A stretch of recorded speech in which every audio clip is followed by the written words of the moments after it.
Hello, Mom and Dad Meet World. So we are doing the brakes on a 2007 Acura TL Type S. I greatly underestimated this brake job and how different it would be. But first thing we gotta do is remove that brake reservoir cap and just leave it loose over there, so when we compress the pistons, it is totally just fine. Also, what you're going to notice here as we jack up the car, we did do the passenger side first, and then we actually showed you the video on the driver's side, is that it went from light to dark very quickly.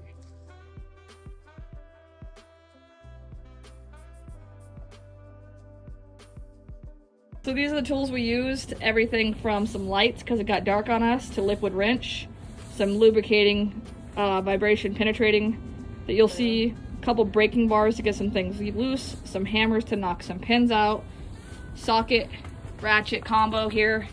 I believe this one right here It was a 3/4 inch. Is a 3/4 inch and the other one is a 10 millimeter. Yep. This is another version of the 10. And we just wanted to be able to have a little additional leverage. We use this and this to help remove the punch pins initially because they were pretty stuck. That's why we had the liquid wrench. And then here's a C-clamp as well. So these are the tools you're going to want to assemble or something of this ilk to get your brakes done. One thing I did forget to say is that we did use this red disc brake quiet that we put on the brake pads, that the brake pads we also got from Rock Auto. So we're doing brakes. 2007 Acura TL Type S. And the first thing we got to do is we got to jack it up. So I'm trying to show you guys where the jack point is. See further back right there where Dennis is pointing. I got a good angle on it. We're using a rapid lift jack. Anything that's gonna fit and make sure that it stays on that metal point is good. See the car going up with it. So that's your jack point.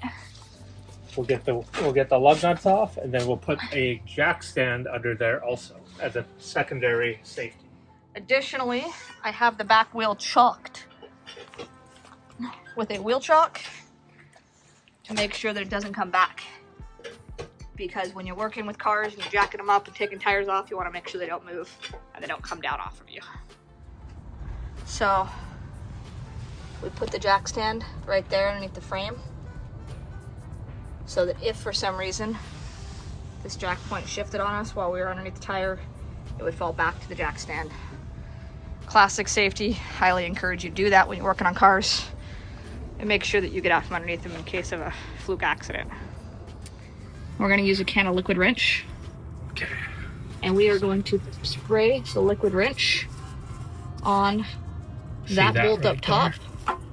Because when we did the passenger side, it was pretty darn frozen.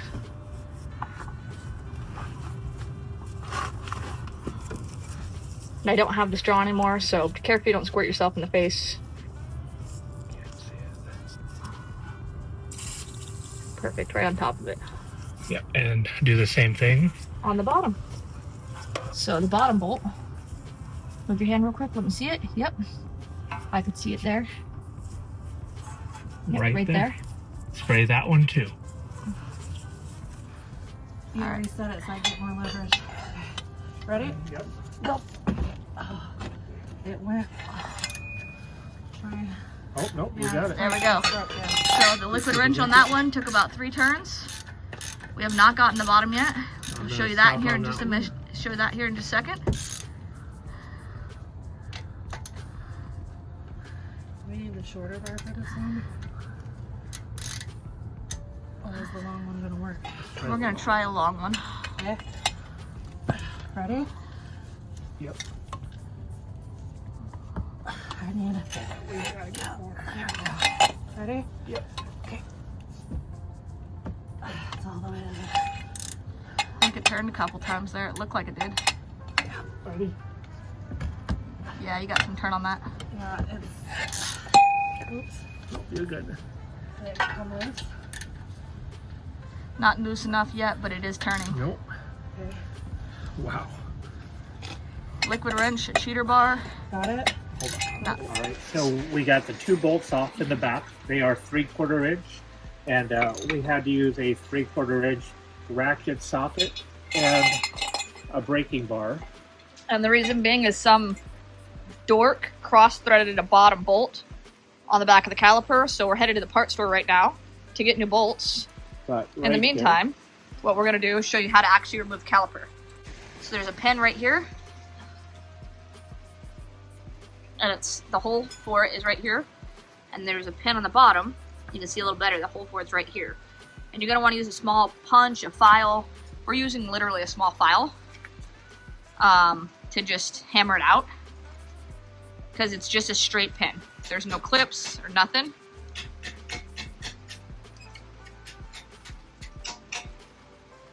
It's pulling right out. Let's see, once you push it through, it's a little snug. You might have to push it a little bit more or wiggle with your hand. As you can see, this is what the pin looks like. So you got to make sure it goes in, because this is a compression piece. I'm going to re-lube that. I'll show you what it looks like lubed before I put them back in for friction.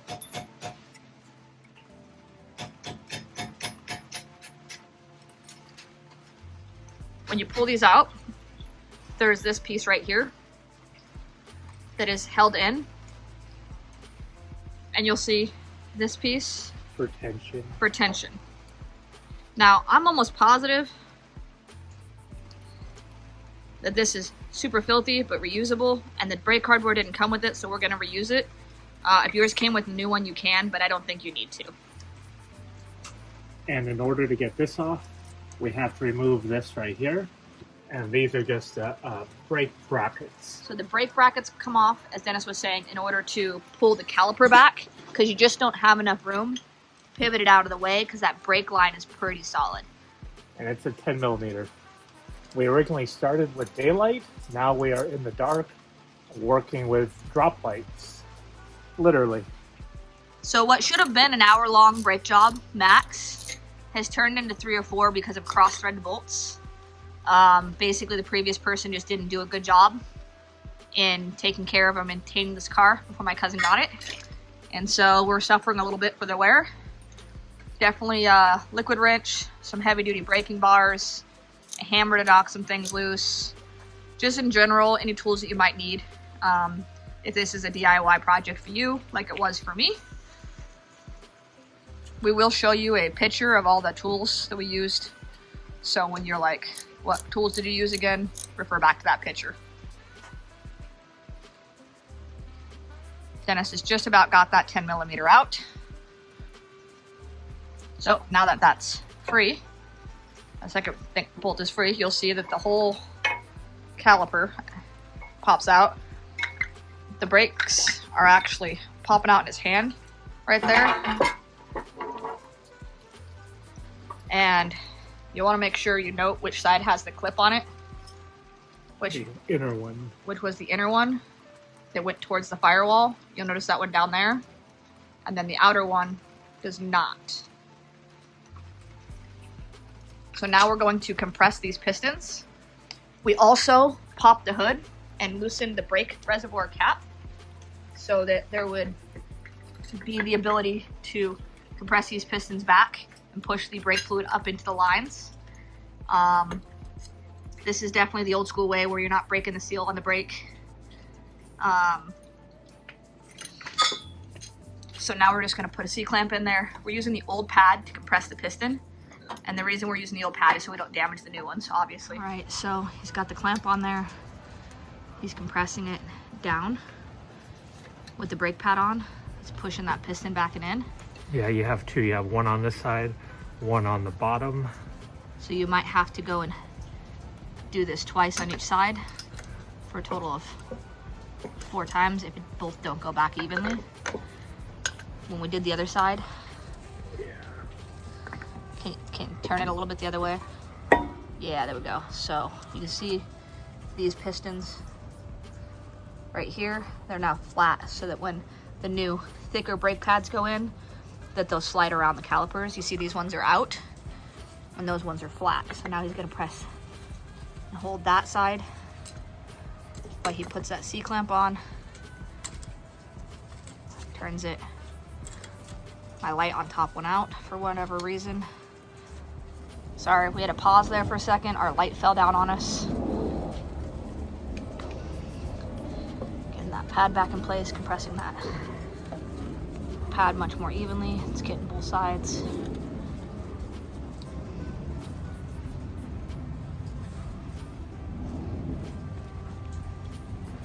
Once it's down all the way flat, doesn't want to go no more.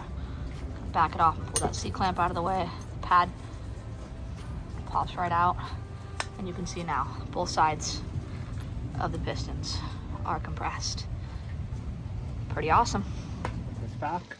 So we're gonna put the caliper back on, put the 2 bolts in the back on, get them, you know, a little bit more than hand tight, and then we'll actually put the brake pads on, and we'll show you that because the brake pads go in through here, which is pretty interesting. Never actually seen anything like that before. So Dennis is just lining up the back where the bolt will go through. I can see it. Okay.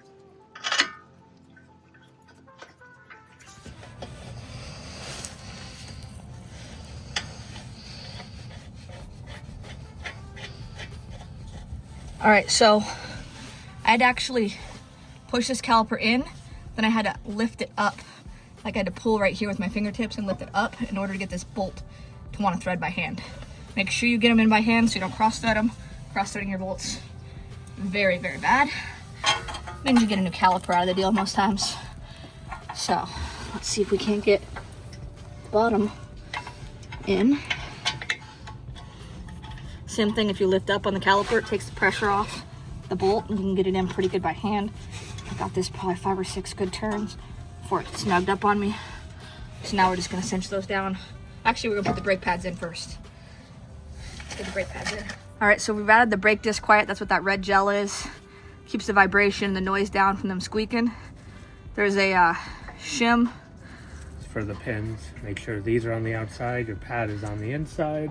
Because those holes at the top he's pointing out, those pins slot through those to hold the pad in place.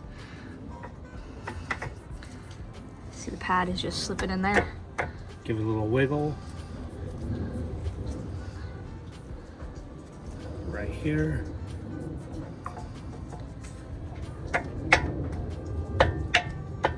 So now we're gonna put the pins in. We're gonna start with the top one. We're gonna lube it up.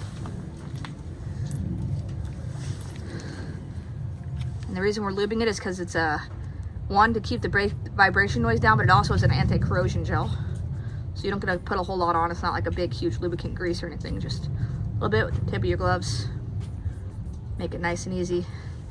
It pops in from the back. So you're gonna go in right here.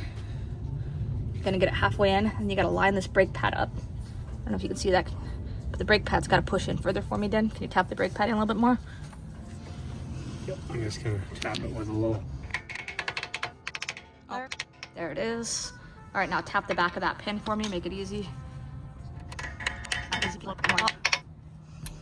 There it is. It's all right. I'm gonna manually guide it through this front pinhole right here. And then I'm gonna kind of look through right here on this side and line it up by eyesight.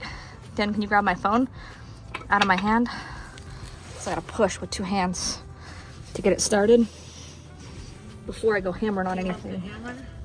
Yes, but not until I got it through. So you'll feel it start into this before you hit it with the hammer. And then you'll tap it with the back.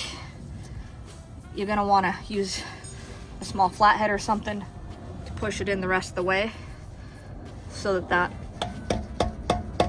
pin comes all the way through.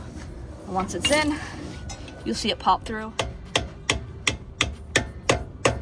So you'll feel it kind of pop in to where it's pushed in on this side, and you'll see it pretty close on this side. And what you're popping in is the end of this. It's a tapered pin that's compression sealed. So you're locking it in. So the next thing we're gonna do is we're gonna grab the built-in spring clip hardware right here. We're gonna tuck it underneath. And actually, No, it was the right way. You had it right the first time. yeah, it's gonna tuck in to where this slots underneath the bar. Yeah. The bar. Kind of bend it in. So at the bottom, I'm gonna hold it in right here make sure that I put, make sure I lube the gel thing first.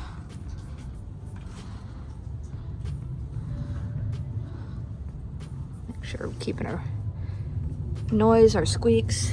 It's already through the first piece and lined up. Through the second piece over here. Now I just gotta wiggle it. You kind of have to push on this spring piece a little bit to get the pressure off.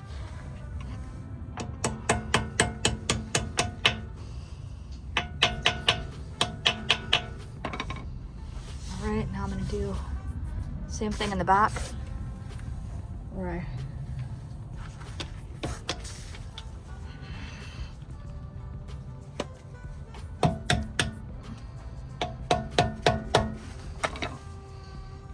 Right through. Felt it pop right in. Doesn't want to go in anymore. So now you have the bottom clip in, or bottom pin in, top pin in, and the compression clip, which holds your pads in place and keeps your vibration down, so they spring in and out with your compressed thing.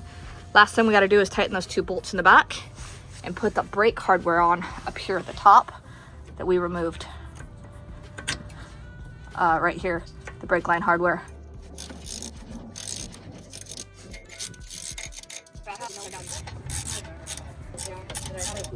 Yeah, so this bottom bolt, if you're looking at the head when I pull the ratchet off, is a shinier bolt. It's because the bolt that was in here had been screwed up by the previous shop. We didn't want to use a bad bolt, so we bought a new one. Kind of had to go on a hunting and fishing expedition to find it, but we did. So, all things said and done, putting back together the way it's supposed to be.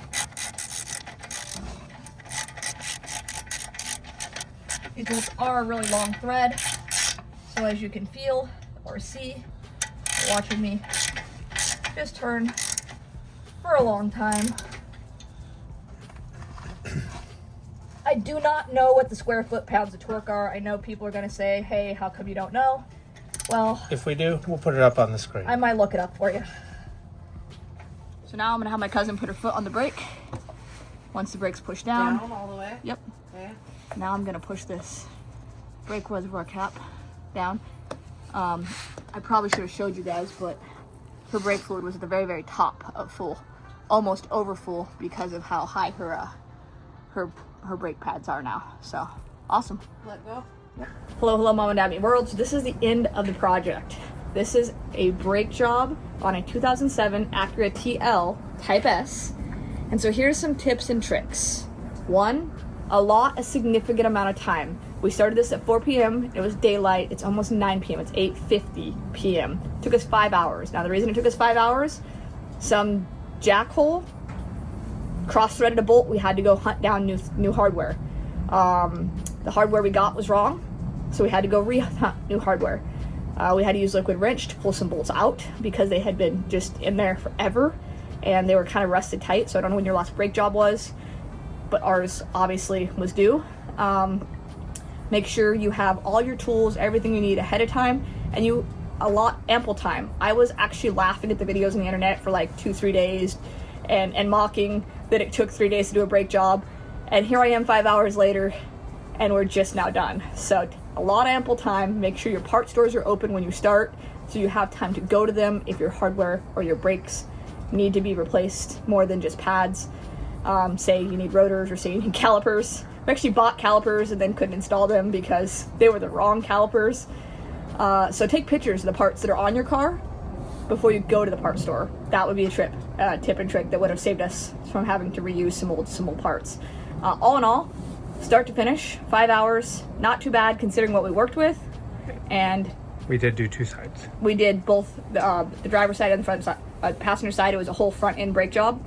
We only showed you the driver's side, which was honestly our difficult side, but we wanted to show you where the pins were, where the bolts were, what the struggles were, so that when you do your job, hopefully you don't encounter these issues. So the 2 3/4 inch bolts in the back were what we had a hard time getting off.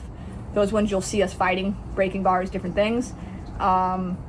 Make sure you have some kind of a penetrating oil and lots of patience. I highly encourage lots of patience. and just, you know, have as much fun with it as you can. Maybe rock out, find a video partner that you can hang out with when you work on your car. If you're doing it solo, please be safe. We are not ASE certified mechanics. This in no way implies that we are telling you to do your own work. But if you found this video useful, like, share, subscribe. If you have any comments or feedback, anything you did that might help other viewers who view this video, throw it in the comments. We like to be able to share those with people. And until next time, bye for now. Thanks for watching.